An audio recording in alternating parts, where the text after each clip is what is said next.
Share बाजार की तमाम सभी बड़ी खबरें अब मिलेगी सिर्फ एक चैनल पर। फटाफट हमारे चैनल बाजार एनालिसिस को अभी सब्सक्राइब करें। भारतीय रिजर्व बैंक आरबीआई अपनी मॉनेटरी पॉलिसी में बड़ा ऐलान कर सकती है। केंद्रीय बैंक की मॉनेटरी पॉलिसी अब गुरुवार को आएगी। इसमें आरबीआई रिवर्स रेपो रेट बढ़ाने का ऐलान कर सकता है। इसके अलावा केंद्रीय बैंक अपनी मौद्रिक नीति को सामान्य बनाने की घोषणा कर सकता है। इसके तहत वह इमरजेंसी सपोर्ट धीरे धीरे वापस लेगा। अंग्रेजी बिजनेस न्यूज वेबसाइट मिंट ने यह खबर दी है। टेलीकॉम कंपनी भारती एयरटेल ने अगले 4 साल में 1.17 लाख करोड़ रुपए निवेश करने की योजना बनाई है। वह अपनी सब्सिडियरी कंपनियों के जरिए यह इन्वेस्टमेंट करेगी। इनमें भारती हेक्साकॉम, इंडस टावर्स और नेक्स्ट्रा शामिल हैं। अंग्रेजी business news website economic times ने यह जानकारी दी है। कुल 1.17 लाख करोड़ रुपए में से 88,000 करोड़ रुपए का निवेश इंडस टावर्स में होगा। 15,000 करोड़ रुपए का इन्वेस्टमेंट नेक्स्ट्रा में होगा। 14,000 करोड़ रुपए का निवेश भारती हेक्साकॉम में होगा। कंपनी ने स्टॉक एक्सचेंजों को यह जानकारी दी है। Tata steel Q3 results. Tata steel ने 4 फरवरी को दिसंबर 2021 तिमाही के नतीजे जारी किए हैं। कंपनी का नेट प्रॉफिट तीसरी तिमाही में 159% बढ़कर 9,573 करोड़ रुपए हो गया। एक साल पहले इसी तिमाही में कंपनी का नेट प्रॉफिट 3,697 करोड़ रुपए था, जबकि एक तिमाही पहले टैक्स चुकाने के बाद कंपनी का नेट प्रॉफिट 11,918 करोड़ रुपए था।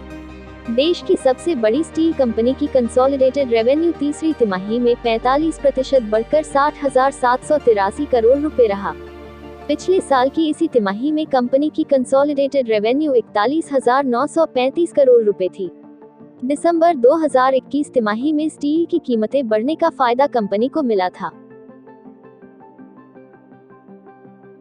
कारोबारी हफ्ते के पहले दिन बाजार में बिकवाली देखने को मिली और सेंसेक्स 1,000 अंक से ज्यादा की गिरावट के साथ बंद हुआ है। कल के कारोबार में मिड कैप, स्मॉल कैप शेयरों में भी बिकवाली का दबाव देखने को मिला। बीएसई का मिड कैप इंडेक्स 1.25% की गिरावट के साथ 24,441.84 के स्तर पर बंद हुआ।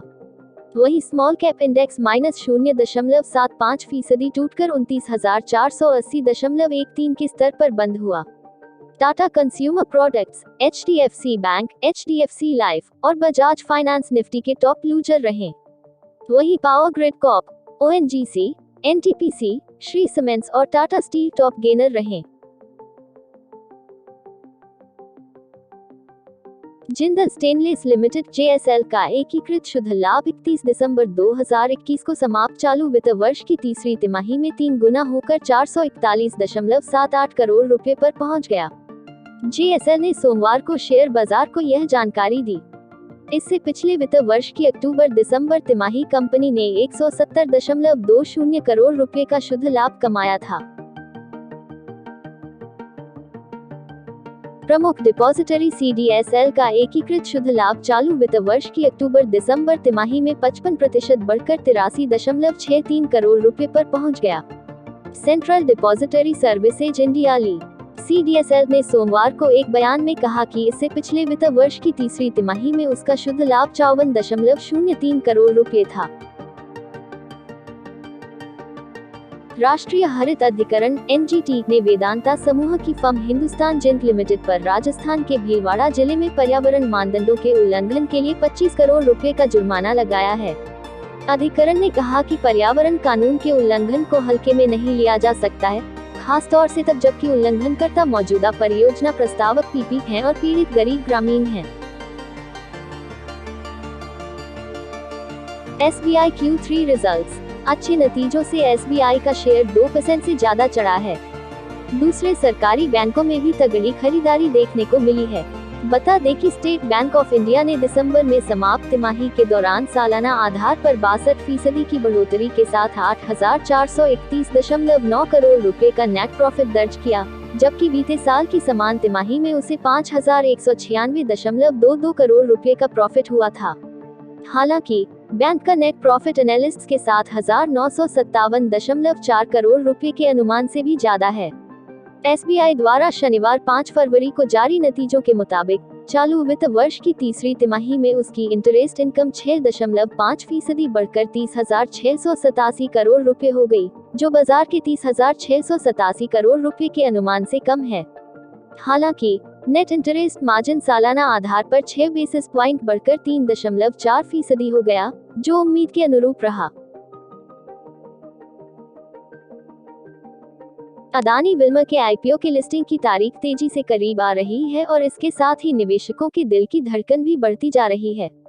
गौतम अदानी की इस कंपनी के आईपीओ को 17 गुना सब्सक्रिप्शन मिला था, लेकिन तगड़े मुनाफे की उम्मीद कर रहे निवेशकों को मायूसी हाथ लग सकती है। इसकी वजह है कि इसका ग्रे मार्केट प्रीमियम जीएमपी लगातार गिर रहा है।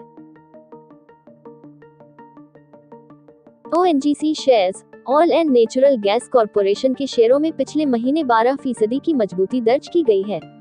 कंपनी को वैश्विक बाजारों में क्रूड ऑयल की कीमतों में मजबूती का फायदा मिला है।